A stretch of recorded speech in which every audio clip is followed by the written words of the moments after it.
नमस्कार दोस्तों, आप सभी का स्वागत है हमारे YouTube चैनल VCS एकेडमी पर। और आज की इस वीडियो में हम नीट IIT से रिलेटेड वीडियो लेकर आए हैं। इस वीडियो में हम प्रत्यावर्ती धारा से संबंधित कुछ महत्वपूर्ण क्वेश्चन आंसर यहाँ पर हम देखने वाले हैं, समझने वाले हैं।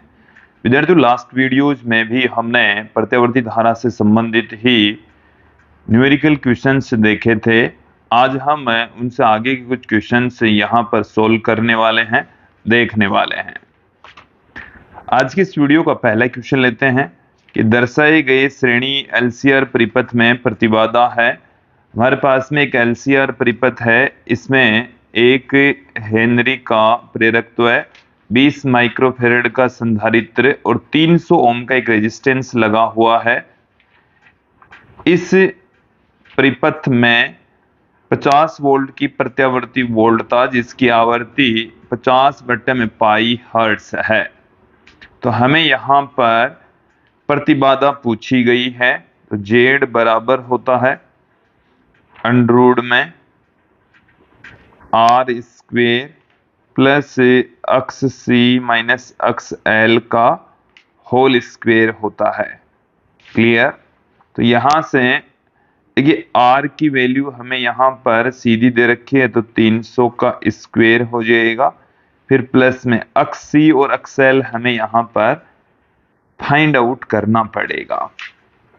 अक्स L बराबर होता है 2 पाई एफ एल, तो यहाँ से 2 पाई एफ की जो वैल्यू है वो हमारे पास में 50/पाई और L हमारे पास में है 1 हेनरी। तो ये जो अक्स L है ये अपने पास में आ चुका है 100 ओम। क्लियर? साथ में यहां पर हम देख लेते हैं अक्स C। तो अक्स C बराबर होता है 1/2 पाई एफ C। तो 1/2 पाई एफ की जो वैल्यू है वो है 50/पाई।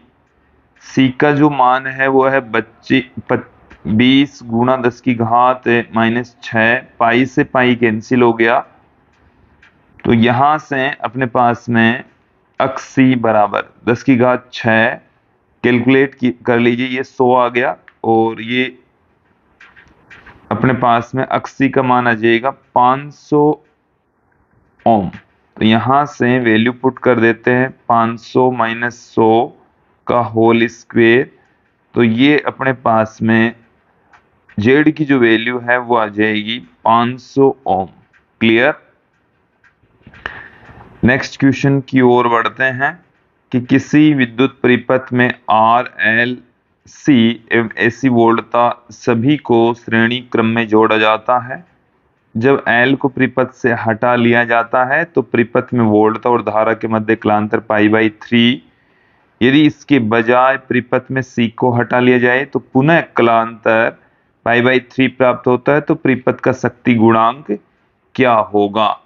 हमें यहाँ पर दो स्थितियां दे रखी है। पहली स्थिति के अंदर देखिए हम क्या जानते हैं, शक्ति गुणांक tan phi बराबर पहली स्थिति में जब L को हटा लिया जाए। चलिए मैं ये बात भी यहाँ पर आपको यहाँ पर पुट कर देता हूं। L को हटाने पर, L को यदि हम यहां से हटा लें तो tan phi बराबर tan π/3, इसकी जो वैल्यू है वो है अक्स C/R, क्योंकि अक्स C माइनस अक्स L बट्टे में R होता है, तो ये अक्स C/R आ गया। tan π/3 की वैल्यू होती है यहां से √3, तो अक्स C इक्वल टू आ जाएगा अपने पास में √3 × R। फिर हम यहां से हटा रहे हैं C को, तो C को हटाने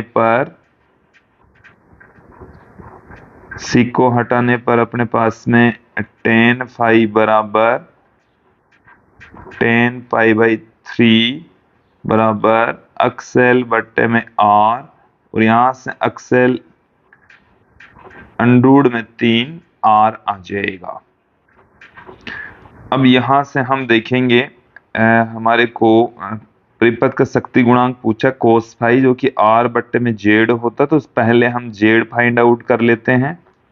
तो अंडरूड में r स्क्वेयर प्लस अक्स l माइनस अक्स c का होल स्क्वेयर।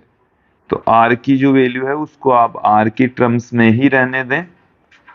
तो r स्क्वेयर प्लस अंडरूड में 3r माइनस अंडरूड 3r का स्क्वेयर का रूट।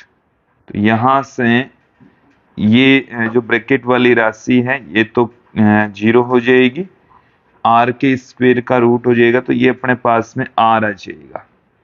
अब यहां पर हम बात कर लेते हैं जो क्वेश्चन में हमें पूछा गया है शक्ति गुणांक। तो देखिए शक्ति गुणांक को हम कोस फाई से पुट करते हैं जो कि r बट्टे में z होता है। यहाँ पर z की वैल्यू r के इक्वल आई है, तो इसका मान आ जाएगा 1। अगले क्वेश्चन की ओर बढ़ते हैं कि श्रेणी अनुनादी एलसीआर परिपथ में क्यों गुणांक 0.4 है।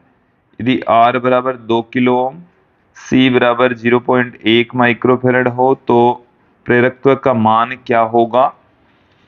हमें यहाँ पर Q का जो मान है वो 0.4 दे रखा है, कैपिटल R है वो 2 किलो ओम दे रखा है, C बराबर 0.1 माइक्रोफेरेड दे रखा है। हमें यहाँ पर L की वैल्यू पूछी है। देखिए मैं आपको क्लियर कर दूं, Q बराबर 1 बट्टे में R अंडरूड में L बाई C होता है। तो यहां से स्क्वेयर कर लेता हूं मैं, तो 1 बट्टा R square into L by C, और L बराबर आ जाएगा Q square into R square into C। तो यहां पर वैल्यू पुट कर दीजिए, Q का मान हमारे पास में 0.4, R की वैल्यू है 2 गुणा 10 की घात 3, 2 गुणा 10 की घात 3 स्क्वेयर था, 0.1 गुणा 10 की घात माइनस 6। तो L का मान यहां से कैलकुलेट करेंगे तो अपन को प्राप्त हो जाएगा 0.064 हेनरी। तो ऑप्शन बी यहां सही हो जाएगा। नेक्स्ट क्वेश्चन की ओर बढ़ते हैं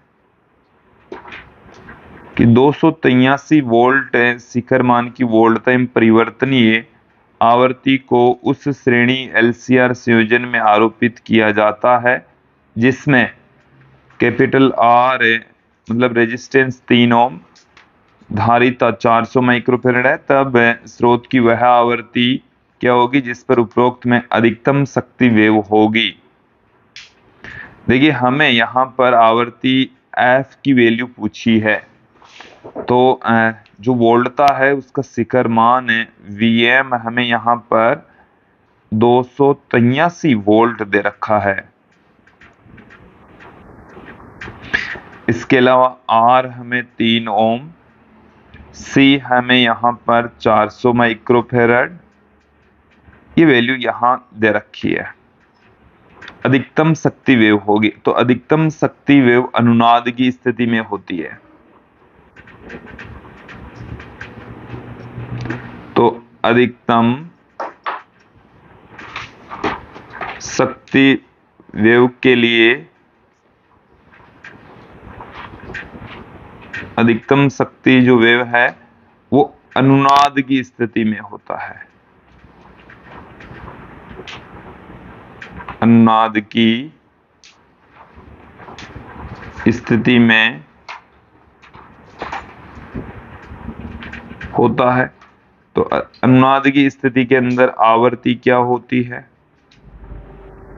क्लियर कर लीजिए। F बराबर 1 बटे में 2 पाई अंडररूट में L C, तो वैल्यू पुट कर दीजिए 2 इंटू 3.14 अंडर रूट में एल की वैल्यू हमारे पास में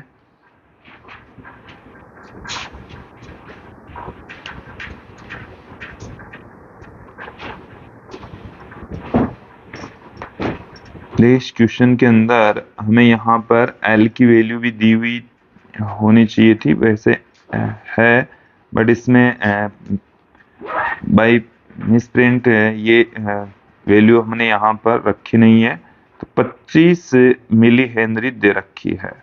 ओके, तो 25 गुणा 10 की घात -3 और सी की जो वैल्यू है वो 400 माइक्रोफेरेड, और यहां से हम कैलकुलेट करेंगे तो हमें एफ का मान प्राप्त हो जाएगा 50.3 हर्ट्ज हमें प्राप्त हो जाएगा। क्लियर। अगले क्वेश्चन की ओर बढ़ते हैं कि चित्र में दर्शाई गई परिपथ में वोल्ट मीटर का पाठ्यांक क्या होगा। तो देखिए यहाँ पर एक एलसीआर परिपथ दे रखा है जिसमें जो वोल्टता है वो 200 वोल्ट, आवर्ती 100 हर्ट्ज, एक रेजिस्टेंस यहाँ पर जुड़ा हुआ है, एक प्रेरकत्व जिस पर 100 वोल्ट ड्रॉप हो रहे हैं, एक संधारित्र पर भी 100 वोल्ट ड्रॉप हो रहे हैं। वोल्ट मीटर प्रतिरोध के साथ समांतर क्रम में लगा हुआ है, तो इसकी वोल्टता कितनी है। हम ये जानते हैं V बराबर अंडर रूट में VR का square plus VL minus VC का होल स्क्वायर का रूट। तो यहाँ पर V का जो मान है वो हमें 200 दे रखा है, दोनों तरफ से स्क्वायर कर लेंगे तो 200 का स्क्वायर VR का square plus VL minus VC, तो ये 100 माइनस 100 का स्क्वायर, तो ये अपने पास में आ जाएगा VR का स्क्वायर बराबर 200 का स्क्वायर, VR बराबर आ जाएगा 200 वोल्ट। क्लियर। तो यहां से इस क्वेश्चन का जो आंसर है वो होगा ऑप्शन सी के अकॉर्डिंग 200 वोल्ट। नेक्स्ट क्वेश्चन की ओर बढ़ते हैं। विद्युत वाहक बल E के किसी ऐसी स्रोत से जुड़े एक एलसीआर श्रेणी परिपथ में अपव्यय हुई शक्ति क्या होगी। हमारे को एक एलसीआर परिपथ दे रखा है, एलसीआर परिपथ में शक्ति वेव कितना होगा। तो देखिए P बार बराबर होता है VRMS into IRMS cos high. Clear. यहां से IRMS बराबर होता है VRMS अपॉन जेड। क्लियर। तो यहां पर इनकी और cos फाई बराबर होता है R अपॉन में जेड। तो इन सब की वैल्यू मैं यहां पर पुट कर देता हूं, तो P बार बराबर VRMS जो कि E दे रखा है, IRMS की जो वैल्यू है वो VRMS बट्टे में जेड है, तो VRMS को हम लिख रहे हैं E से E बट्टे में जेड, cos फाई है R बट्टे में जेड। तो फाइनली इसकी वैल्यू आप देखेंगे यहाँ पर P bar equal to E square into R बट्टे में जेड। यहां से इस जेड की वैल्यू मैं यहां पर पुट कर देता हूं, जेड स्क्वेयर हो जाएगा, तो यहां से अंडर हट जाएगा, तो अंडर हट जाएगा तो अपने पास में R square plus omega L minus 1 upon omega C का होल स्क्वेयर आ जाएगा। तो इसका जो आंसर है ऑप्शन डी के अकॉर्डिंग होगा। अगले क्वेश्चन की ओर बढ़ते हैं कि किसी परिपथ में L, C एवं R आवर्ती न्यू के एक प्रत्यावर्ती वोल्टता स्रोत से श्रेणी क्रम में जुड़े हैं। धारा वोल्टता से 45 डिग्री कोण अग्रगामी है। तो हमें यहां पर इस क्वेश्चन के अंदर धारिता पूछिए, C की वैल्यू यहां पर पूछे, वैसे क्वेश्चन पूरा नहीं छपा हुआ है, C का मान यहां पर पूछा गया है। तो देखिए हम क्या जानते हैं वोल्ट तथा धारा के बीच में हमें यहाँ पर कलांतर दे रखा है, तो tan फाई बराबर हम जानते हैं अक्स सी माइनस अक्स एल बट्टे में आर। तो यहां से tan 45 बराबर अक्स सी माइनस अक्स एल बट्टे में आर। tan 45 का मान 1 होता है, तो 1 बराबर अक्स सी माइनस अक्स एल बट्टे में आर। तो यहां से अपने पास में अक्स सी माइनस अक्स एल बराबर आ जाएगा आर। अक्स सी बराबर आर प्लस में अक्स एल 1/ओमेगा सी बराबर आर प्लस ओमेगा एल आ जाएगा, और ओमेगा सी बराबर आ जाएगा 1/आर प्लस ओमेगा एल। अपन को वैल्यू चाहिए सी की, तो यहां से ओमेगा की वैल्यू है 2 पाई एफ, या यहां पर न्यू के टर्म्स में हम लिख रहे हैं तो 2 pi nu R plus 2 pi nu into L. तो यहां पर आप देखेंगे ऑप्शन डी यहां सही हो जाएगा। अगले प्रश्न की ओर बढ़ते हैं। एक श्रेणी एलसीआर परिपथ में R 5 ohm, L 40 milli henry, C 1 microfarad है, तो परिपथ में बैंड चौड़ाई होगी। बैंड चौड़ाई यहां पर हर्ट्ज में पूछी है। तो देखिए यहां पर आप ध्यान देंगे, बैंड चौड़ाई को हम ओमेगा आर से लिखते हैं। ओमेगा आर बराबर होता है, सॉरी, बैंड चौड़ाई को हम ओमेगा 2 माइनस ओमेगा 1 से लिखते हैं, जो कि आर बट्टे में एल होता है। तो यहां से आप देखेंगे आर की जो वैल्यू है वो 5, एल की वैल्यू 40 मिली हेनरी। तो 5 गुणा 1000 बट्टे में 40, तो 1 0 से 1 0 कैंसिल हो गया, ये 25 आ गया, 125 इसका आंसर आ गया। हमें यहाँ पर F2 माइनस F1 पूछा है, जो कि R बट्टे में 2 पाई L आप पुट कर सकते हैं। R बट्टे में L की वैल्यू 125 बट्टे में 2 पाई, तो 125 के अंदर 2 गुणा 3.14 का जब आप भाग लगाएंगे तो इसका जो मान है वो हमारे पास में लगभग 20 हर्ट्ज प्राप्त हो जाएगा। ऑप्शन बी सही हो जाएगा। अगले क्वेश्चन की ओर बढ़ते हैं कि 220 वोल्ट की एक प्रत्यावर्ती आपूर्ति का प्रतिरोध 22 ओम एवं प्रतिबाधा 44 ओम के साथ किसी परिपथ में आरोपित किया जाता है, तो परिपथ में व्यय हुई शक्ति क्या होगी? व्यय शक्ति यहां पर हमारे को पूछी गई है। V बराबर 220 वोल्ट। इसके अलावा R हमें यहां पर पूछा है 22 ओम। Z यहां पर हमें 44 ओम दे रखा है। वेव की गई शक्ति यहां पूछी गई है।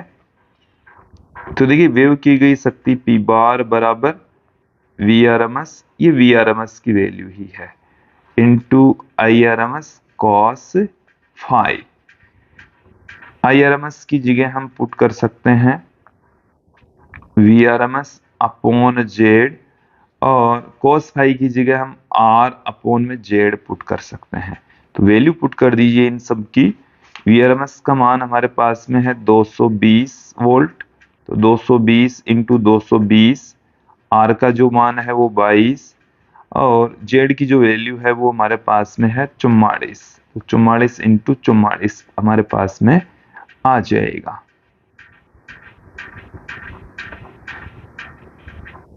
ये अपने पास में आ गया है 2200 बट्टे में 4, तो हमें यहां पर मिल जाएगा 550 वाट। क्लियर? नेक्स्ट क्वेश्चन देखें। चित्र में दर्शाए गए परिपथ का शक्ति गुणांक क्या होगा? तो देखिए विद्यार्थियों, शक्ति गुणांक R अपॉन में Z होता है। तो यहाँ पर इस सर्किट के अंदर हमें एक संधारित्र 40 ओम का, एक रेजिस्टेंस R1 40 ओम का, एक हमें कुंडली दे रखी है जिसका रेजिस्टेंस 40 ओम, जबकि प्रतिघात 100 ओम दे रखा है। तो कोस फाई बराबर होता है R बट्टे में Z, R बट्टे में Z। तो यहां पर सबसे पहले तो हम R ज्ञात कर लेते हैं, जो कि R1 प्लस R2 होगा। R1 की जो वैल्यू है वो हमारे पास में 40, R2 भी 40, R बराबर आ गया 80 ओम। ओके, Z भी यहां ज्ञात करना होगा।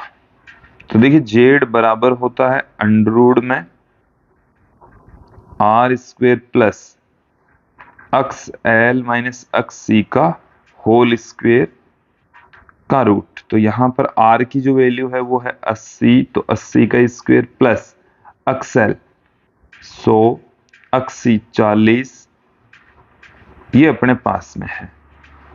तो 80 का स्क्वेयर प्लस 60 का स्क्वेयर का रूट, तो यहाँ आ जाएगा 100।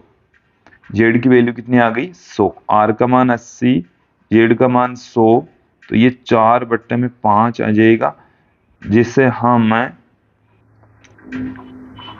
0.8 भी कह सकते हैं। ऑप्शन सी यहां सही होने वाला है। क्लियर? नेक्स्ट क्वेश्चन की ओर बढ़ते हैं। गुणवत्ता गुणांक एवं शक्ति गुणांक दोनों की ही विमाएं निम्न में से किसके समान होगी? तो गुणवत्ता गुणांक एक विमाहीन राशि है, शक्ति गुणांक भी एक विमाहीन राशि है, तो कोण भी विमाहीन राशि है। तो ऑप्शन डी यहां सही हो जाएगा। अगले प्रश्न की ओर बढ़ते हैं। एक 500 ओम का प्रतिरोध तथा 0.5 हेनरी का प्रेरकत्व एक ऐसे एसी स्रोत के साथ श्रेणी क्रम में है जिसे V बराबर 100√2 साइन 1000 t से दिया गया है। तो संयोजन का शक्ति गुणांक क्या होगा? फिर से हमें यहाँ पर कोस फाई पूछा है। शक्ति गुणांक होता है कोस फाई, जो कि R बट्टे में Z होता। R हमारे पास में 500 है। अब अपन को चाहिए Z, तो Z की वैल्यू ज्ञात करेंगे। तो यहाँ पर एक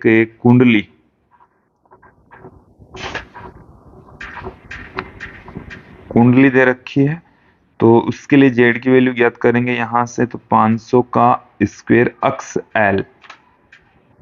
L यहां से ज्ञात करेंगे। सबसे पहले हमें अक्स L ज्ञात करना पड़ेगा। तो अक्स L बराबर होता है ओमेगा L। ओमेगा का मान हमें यहाँ पर, इसमें आप देखेंगे इसमें, तो ये ओमेगा टी होता है, तो 1000 होता है। तो 1000, L की जो वैल्यू है वो 0.5, तो ये भी 500 आ गया, 500 ओम का रूट। तो ये अंडर 2, 500 अंडर 2 आ जाएगा। थोड़ा सा बेटर तरीके से लिखते हैं, 500 अंडर 2 ओम। वैल्यू पुट कर दीजिए। R का जो मान है वो हमें दे रखा है क्वेश्चन में 500, Z का मान हमें दे रखा है 500 अंडर 2, तो 1 बट्टे में अंडर 2 आ गया। ऑप्शन ए यहां सही हो जाएगा। अगले प्रश्न की ओर बढ़ते हैं कि एक श्रेणी LCR परिपथ में वोल्ट एवं धारा के मध्य कलांतर 45 डिग्री, तो शक्ति गुणांक क्या होगा? तो देखिए शक्ति गुणांक होता है कोस फाई, और हमें यहाँ पर फाई की वैल्यू 45 डिग्री दे रखी है। कोस 45 का मान होता है 1 बटे में अंडर 2, 0.707। ऑप्शन बी यहां सही हो जाएगा। क्लियर? नेक्स्ट क्वेश्चन देखें। कि प्रारंभिक आवेश Q नॉट के साथ पूर्ण रूप से आवेशित संधारित्र C को t बराबर 0 पर स्वप्रेरक L की कुंडली से जोड़ा जाता है, तो वह समय जिस पर ऊर्जा को विद्युत एवं चुंबकीय क्षेत्र के मध्य समान रूप से संचित किया जाता है होगा। पहले इस क्वेश्चन को क्लियर कर लीजिए कि हमारे पास में यहां पर जो कि विद्युत और चुंबकीय क्षेत्र समान रूप से कि LC परिपथ है, तो LC परिपथ में ओमेगा स्क्वायर बराबर होता है 1 में LC या ओमेगा बराबर होता है 1 में अंडर में LC। क्लियर। अब यहां पर देखें कि संधारित्र में संचित अधिकतम ऊर्जा कितनी होगी। संधारित्र में संचित अधिकतम ऊर्जा, संधारित्र में संचित जो अधिकतम ऊर्जा होती है वो Q नॉट का स्क्वायर अपॉन 2C होगी। क्लियर। अब देखिए हमें वह टाइम पूछा है कि वह समय जिस पर ऊर्जा को विद्युत एवं चुंबकीय क्षेत्र के मध्य समान रूप से संचित किया जाता है, तो हमें वैसा टाइम पूछा है जिसमें संधारित्र में संचित ऊर्जा तथा कुंडली में संचित ऊर्जा बराबर होती है, अर्थात जो कुल ऊर्जा है वो आधी आधी हो जाएगी। तो जो कुल ऊर्जा किसी क्षण विशेष पर जो ऊर्जा है वो Q स्क्वायर अपॉन 2C, तो यहां से कैपिटल Q से लिख देते हैं Q स्क्वायर अपॉन 2C, और कुल ऊर्जा की आधी हो जाएगी, जो अधिकतम ऊर्जा है उसकी आधी हो जाएगी। तो ये अधिकतम ऊर्जा का मैंने 1/2 कर दिया है। तो यहां से Q स्क्वायर बराबर आ गया है Q नॉट का स्क्वायर बट्टे में 2, Q बराबर आ गया है Q नॉट बट्टे में अंडर 2। अब देखिए हम क्या जानते हैं, यहां से Q बराबर Q not cos omega t जानते हैं।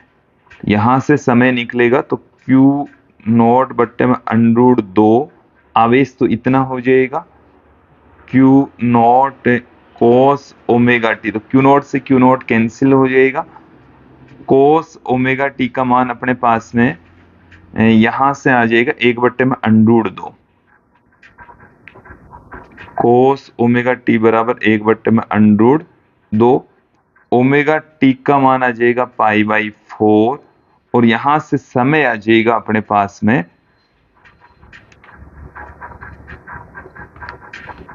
समय t बराबर आ जाएगा π/4 ओमेगा, और ओमेगा का जो मान है वो 1 में अंडर LC, तो अंडर LC यहां से ऊपर चला जाएगा। ऑप्शन ए यहां सही हो जाएगा। अगले प्रश्न की ओर बढ़ते हैं कि ऐसी जनित्र में प्रत्येक 80 सेंटीमीटर स्क्वायर क्षेत्रफल वाले 200 फेरों की एक कुंडली है। 4.8 × 10⁻² टेस्ला के एक समान चुंबकीय क्षेत्र में 200 राउंड पर मिनट की कोणीय चाल से घूमती हुई कुंडली में प्रेरित विद्युत वाहक बल का वर्ग माध्य मूल मान क्या होगा। तो देखिए यहां जो वैल्यू दे रखी है एक बार उसको हम पुट कर लेते हैं। n का जो मान है वो हमें विद्यार्थियों वैसे 200 की बजाय 2000 फेरे दे रखे हैं, तो 2000 दे रखा है। एक का मान हमें 80 सेंटीमीटर स्क्वायर, तो 80 × 10⁻⁴ मीटर स्क्वायर दे रखा है।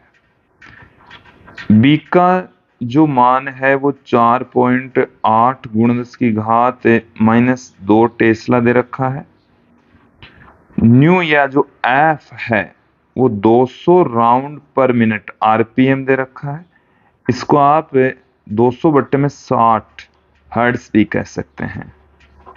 200/60 हर्ट्ज भी इसको कहा जा सकता है। तो देखिए यहां से हम ओमेगा की वैल्यू फाइंड आउट कर सकते हैं 2πf करके। तो यहाँ से अपने पास में 2 पाई एफ की वैल्यू है 20/6। तो यहाँ से ये अपने पास में आ गया है 20 पाई/3 रेडियन प्रति सेकंड। रेडियन प्रति सेकंड। प्रतिवर्ती धारा का जो शिखर मान है Vm बराबर होता है NBA ओमेगा।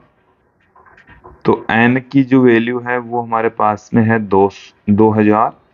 b का मान 4.8 × 10⁻²। और एक का जो मान है वो हमें दे रखा है 80 × 10⁻⁴। ओमेगा का मान हमें दे रखा है 20 पाई/3। कैलकुलेट करेंगे तो Vm का मान हमें प्राप्त हो जाएगा 16.07 वोल्ट प्राप्त हो जाएगा। अब Vrms हमें पूछा है जो कि Vm/√2 के बराबर होता है। कैलकुलेट करेंगे तो 11.37 वोल्ट अपन को प्राप्त हो जाएगा। क्लियर। नेक्स्ट क्वेश्चन की ओर बढ़ते हैं कि एक आवेशित 33 माइक्रोफैराड के संधारित्र को 27 मिली हेनरी के प्रेरक से जोड़ा जाता है तो परिपथ के मुक्त दोलनों की कोणीय आवर्ती क्या होगी। एलसी परिपथ है और एलसी परिपथ में मुक्त दोलनों की जो आवर्ती होती है ओमेगा बराबर 1/√LC होती है। 1/√LC। एल का मान 27 मिली हेनरी, सी का मान 30 माइक्रोफैराड। ये हमें यहां पर दे रखा है। कैलकुलेट करेंगे तो हमें ओमेगा की वैल्यू प्राप्त हो जाएगी। नेक्स्ट क्वेश्चन की ओर बढ़ते हैं। एक एलसी परिपथ में 5 मिली कूलम के प्रारंभिक आवेश के साथ 25 माइक्रोफैराड का संधारित्र तथा 20 मिली हेनरी का एक प्रेरक है। प्रारंभिक रूप से परिपथ में संचित कुल ऊर्जा क्या होगी। प्रारंभ में कितनी ऊर्जा स्टोर है ये हमें यहां पर पूछा है। तो Q0 का स्क्वायर अपॉन 2C। देखिए प्रारंभिक आवेश 5 मिली हेनरी 2C 2 गुणा 25 × 10⁻⁶। तो यहां से 25 × 10⁻⁶ बटे में 50 × 10⁻⁶। 1/2 जूल आ जाएगा। 0.5 जूल हमें यहां पर प्राप्त हो जाएगा। क्लियर। नेक्स्ट क्वेश्चन देखें। किसी ट्रांसफार्मर के लोहे की क्रोड में ऊष्मा के रूप में ऊर्जा का क्षय है। तो देखिए लोहे का हास कहलाता है। लोहे की क्रोड में लोहे का हास उसको हम कह सकते हैं। नेक्स्ट क्वेश्चन देखिए। ट्रांसफार्मर में परिणमन अनुपात 0.3 है। यदि 220 वोल्ट के एसी प्राथमिक कुंडली में संचित होती तो द्वितीय कुंडली में वोल्टता क्या होगी। इस क्वेश्चन के अंदर हमें परिणमन अनुपात 0.3 दे रखा है। इसको हम कैसे पुट करते हैं। K बराबर होता है NS/NP। ये होता है VS/VP। तो यहां से VS बराबर हम K VP पुट कर सकते हैं। K की वैल्यू 0.3। प्राथमिक कुंडली में जो वोल्टता है वो 220। तो 66 वोल्ट आ जाएगा। ऑप्शन डी यहां सही हो जाएगा। अगले क्वेश्चन की ओर बढ़ते हैं। एक अपचाई ट्रांसफार्मर संचरण लाइन वोल्टता को 11,000 वोल्ट से 220 वोल्ट करता है। तो ट्रांसफार्मर की प्राथमिक कुंडली में 6000 फेरे तथा ट्रांसफार्मर की दक्षता 60% है। यदि निर्गत शक्ति 9 किलोवाट है तो निवेशी शक्ति क्या होगी। देखिए इस क्वेश्चन के अंदर वीपी बराबर 11,000 वोल्ट दे रखा है, पीपी का मान 11,000, वीएस का मान 220 वोल्ट। 11,000 वोल्ट को 220 वोल्ट में कन्वर्ट किया जा रहा है। प्राथमिक कुंडली में फेरे हैं 6,000। नीटा की वैल्यू हमें 60% दे रखी है। निर्गत शक्ति आउटपुट पावर हमें 9 किलोवाट दे रखी है, 9 किलोवाट हमें दे रखी है। तो देखिए नीटा बराबर हम क्या जानते हैं, नीटा बराबर पीओ अपॉन में पी आई, यहां से पी आई बराबर अपने पास में आ जाएगा पीओ अपॉन में नीटा।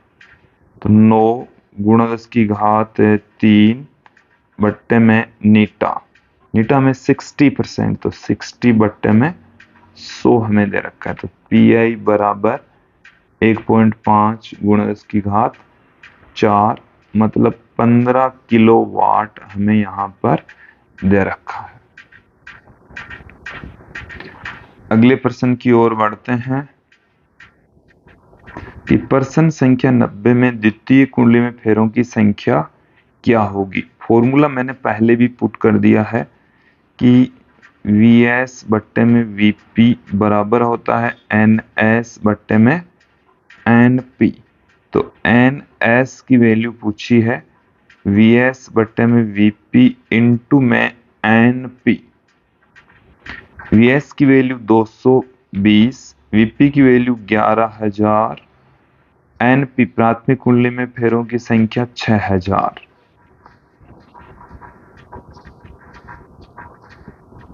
तो यहां से 120 आ जाएगा, तो ऑप्शन सी यहां सही होने वाला है। अगले प्रश्न की ओर बढ़ते हैं। वह राशि जो ट्रांसफार्मर में अपरिवर्तित रहती है, तो ट्रांसफार्मर में आवर्ती अपरिवर्तित रहती है, ऑप्शन सी यहां सही हो जाएगा। अगले प्रश्न की ओर बढ़ते हैं। शक्ति संचरण लाइन 2400 वोल्ट पर निवेश शक्ति को एक अपचायी ट्रांसफार्मर जिसमें 4000 फेरों वाली प्राथमिक कुंडली है के साथ जोड़ती 240 वोल्ट पर निर्गत शक्ति प्राप्त करने के लिए द्वितीय कुंडली में फेरों की संख्या क्या होगी। तो देखिए यहां पर आप ध्यान देंगे, प्राथमिक कुंडली में शक्ति 2400 वोल्ट, 2400 वोल्ट, प्राथमिक कुंडली में फेरे 4000 फेरे, द्वितीय कुंडली की जो वोल्ट था 240 वोल्ट, 240 वोल्ट हमें दे रखी है। तो Vs बट्टे में Vp बराबर Ns बट्टे में Np, यहां से Ns बराबर Vs बट्टे में Vp इंटू Np। तो Vs की वैल्यू 240, Vp की जो वैल्यू है वो है 2400, Np की वैल्यू हमारे पास में है 4000। तो यहां से 10 से 10, 240 से 240, तो 400 आ जाएगा। ऑप्शन ए यहां सही हो जाएगा। क्लियर। नेक्स्ट क्वेश्चन की ओर बढ़ते हैं कि एक छोटा कस्बा जिसकी मांग 220 वोल्ट पर 800 किलोवाट है विद्युत शक्ति के, तो 440 वोल्ट पर विद्युत शक्ति उत्पन्न करने वाले प्लांट से 15 किलोमीटर दूर स्थित है। तो विद्युत शक्ति ले जाने वाले द्वितार लाइन का प्रतिरोध 0.5 ओम प्रति किलोमीटर है। तो कस्बे को विद्युत शक्ति वहां पर स्थित उप स्टेशन से 4220 वोल्ट के अपचायी ट्रांसफार्मर द्वारा दी जाती, तो ऊष्मा के रूप में शक्ति क्षय होगा। तो देखिए यहां पर इसको क्लियर कर लीजिए क्या क्या दे रखा है। हमें इस क्वेश्चन के अंदर जो शक्ति है वो दे रखी है 800 किलोवाट। 800 किलोवाट मतलब 8 गुणा 10 की घात 5 वाट हमें दे रखी है। लाइन का प्रतिरोध, लाइन हमें दे रखी है 15 किलोमीटर और 2 तार हैं। 1 किलोमीटर का जो रेजिस्टेंस है वो 0.5, तो 15 ओम हो जाएगा। ट्रांसफार्मर हमें 4000 से 220 वोल्ट में कन्वर्ट करने वाला अपचाई ट्रांसफार्मर दे रखा है। तो यहां से Vrms की वैल्यू 4000, तो Irms यहां से हम फाइंड आउट कर लेते हैं P बट्टे में Vrms। तो 8 गुणा 10 की घात 5, Vrms का मान हमारे पास में है 4000। तो यहां से अपने पास में 200 एम्पियर आ जाएगा, 200 एम्पियर प्राप्त हो जाएगा। अब हमें यहां पर पूछा है शक्ति हास। शक्ति हास कि कितनी शक्ति का क्षय हुआ, तो P बार बराबर Irms का स्क्वायर इंटू आर। तो Irms की वैल्यू 200, तो 200 का स्क्वायर इंटू 15, तो ये अपने पास में 600 किलोवाट आ जाएगा। ऑप्शन बी यहां पर सही हो जाएगा। अगले प्रश्न की ओर बढ़ते हैं कि एक ट्रांसफार्मर की क्रोड करने के लिए लेमिनेटेड किया जाता है। तो भंवर धाराओं को कम करने के लिए ट्रांसफार्मर की क्रोड को लेमिनेटेड करते हैं। क्लियर। अगले प्रश्न की ओर बढ़ते हैं कि 20 ओम के प्रतिरोध वाली युक्ति को संचालित करने के लिए 200 वोल्ट से 20 वोल्ट के अपचाई ट्रांसफार्मर की प्राथमिक कुंडली द्वारा ली जाने वाली धारा क्या होगी, जबकि ट्रांसफार्मर की दक्षता 80% लेकर चलना है। तो इस क्वेश्चन के अंदर हमें यहाँ पर प्राथमिक कुंडली की जो वोल्टता है Vp वो तो दे रखी है 200 वोल्ट। द्वितीयक कुंडली की जो वोल्टता है Vs ये हमें दे रखा है 20 वोल्ट। जो रेजिस्टेंस है वो हमें 20 ओम दे रखा है। नीटा की वैल्यू 80% दे रखी है। तो देखिए द्वितीय कुंडली में से बहने वाली धारा Vs बट्टे में R हो जाएगी। तो यहां से 20 बट्टे में 20, 20 बट्टे में 20 से ये 1 एम्पियर आ जाएगी। अब नीटा बराबर क्या होता है, निर्गत शक्ति बट्टे में निवेशी शक्ति। निर्गत को Vs इंटू Is, Vp बट्टे में Ip। तो नीटा बराबर तो 20 गुणा Is का मान 1, फिर बट Vp का मान 200, Ip का मान भी हमें यहाँ हमें ज्ञात करना है। तो Ip बराबर लिख देता हूं मैं एक बार Ip। तो नीटा यहाँ आ जाएगा। तो नीटा की जो वैल्यू 80%, तो 80 बट्टे में 100 ऊपर चला गया। तो Ip प्राथमिक कुंडली में जो बहने वाली धारा है वो हमारे पास में आ जाएगी। अगले प्रश्न की ओर बढ़ते हैं। किसी ऊंचाई ट्रांसफार्मर में फेरों की संख्या का अनुपात 1:2 है। एक लेखलांसी सेल जिसका विद्युत वाहक बल 1.5 वोल्ट को प्राथमिक कुंडली से जोड़ा जाता है, तो द्वितीय कुंडली में वोल्टेज क्या होगा। तो Vs बट्टे में Vp बराबर होता है Ns बट्टे में Np। तो Vs बराबर आ गया हमारे पास में Ns बट्टे में Np इंटू Vp। देन यहां से देखिए 2:1, तो 2 बट्टे में 1 इंटू 1.5, यह आ जाएगा 3 वोल्ट। 3 वोल्ट ऑप्शन ए यहां पर सही हो जाएगा। क्लियर। अगले प्रश्न की ओर बढ़ते हैं कि एक ट्रांसफार्मर का उपयोग 220 वोल्ट एसी मुख्य प्रणाली के 140 वाट 24 वोल्ट के बल्ब को जलाने में किया जाता है, तो यदि मुख्य धारा 0.7 एम्पीयर हो तो ट्रांसफार्मर की दक्षता क्या होगी। हमें यहां पर निर्गत शक्ति 140 वाट दे रखी है, 140 वाट। निवेशी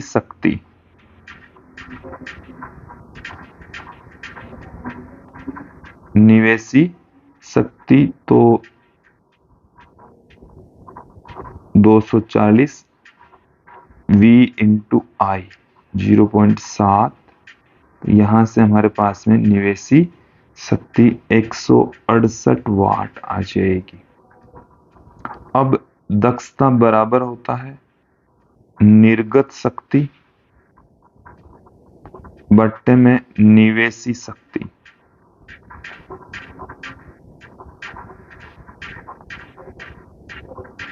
तो निर्गत शक्ति को हम ये हमारे पास में है 140 बट्टे में 168, ठीक है। और परसेंटेज में कन्वर्ट करने के लिए इसको 100 से मल्टीप्लाई कर देंगे तो 83.3% आ जाएगा। ऑप्शन सी यहां पर सही हो जाएगा। एक ट्रांसफार्मर की प्राथमिक कुंडली में 100 फेरे हैं तथा 8 एम्पीयर की धारा प्रवाहित हो रही है। यदि आगत शक्ति निवेशी शक्ति इनपुट पावर 1 किलोवाट है तो इसकी द्वितीय कुंडली में 500 वोल्ट उत्पन्न करने के लिए फेरों की संख्या क्या होगी। एन पी ये हमें दे रखा है 100, यहां से आई पी ये हमें दे रखा है 8 एम्पियर। इसके अलावा निवेशी शक्ति प्राथमिक कुंडली में शक्ति तो वी पी आई से हम उसको पुट कर सकते हैं, जो कि वीपी इंटू आई पी होता है। 1 किलोवाट दे रखी है, मतलब 1000 वाट दे रखी है। तो यहां से वीपी निकलकर बाहर आएगा जो कि 1000 बट्टे में आई पी 1000 बट्टे में 8 125 वोल्ट। अब यहां से हम देखेंगे VS द्वितीय कुंडली में हमें दे रखा है 500 वोल्ट।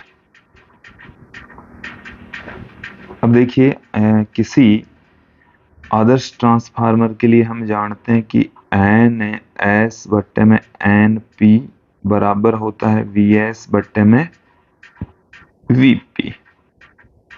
तो यहां से NS बराबर VS बट्टे में VP इंटू NP ये अपने पास में आ जाएगा। VS 500 VP ये हमारे पास में है 125, NP हमारे पास में है 100। कैलकुलेट करेंगे तो NS का जो मान है वो हमें यहाँ पर 400 प्राप्त हो जाएगा। क्लियर। अंतिम क्वेश्चन की ओर बढ़ते हैं कि एक 600 वाट के लोड को उस आदर्श ट्रांसफार्मर से जोड़ा जाता है इसकी प्राथमिक कुंडली लाइन वोल्टता निष्कासित करती है। यदि लोड में 0.54 एम्पीयर की धारा प्रवाहित होती है तो प्राथमिक कुंडली में धारा क्या होगी। देखिए जो हमें यहाँ पर सेकेंडरी कॉइल की जो शक्ति है वो दे रखी है 60 वाट। इसके अलावा सेकेंडरी कॉइल में से बहने वाली धारा 0.54 एम्पीयर। प्राथमिक कुंडली में से बहने वाली धारा हमें यहाँ पर पूछी है। प्राथमिक कुंडली की जो वोल्टता है VP वैसे इस क्वेश्चन में छपा नहीं, यहाँ पर 220 वोल्ट भी आएगा, तो 200 सॉरी यहाँ से 220 वोल्ट भी इसमें यहाँ पर हमें दे रखा है, तो 220 वोल्ट।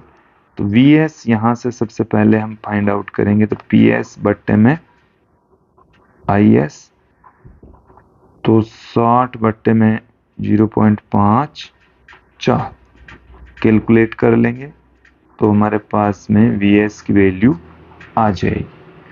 अब IP बराबर हम जानते हैं Vs into Vp into Is।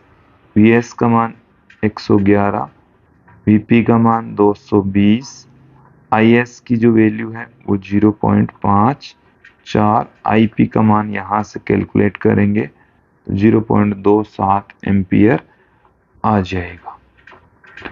तो विद्यार्थियों, ये था आज का हमारा वीडियो, जिसमें हमने प्रत्यावर्ती धारा से संबंधित कुछ महत्वपूर्ण क्वेश्चन आंसर यहाँ पर देखे समझे। आज की इस वीडियो में इतना ही। धन्यवाद दोस्तों।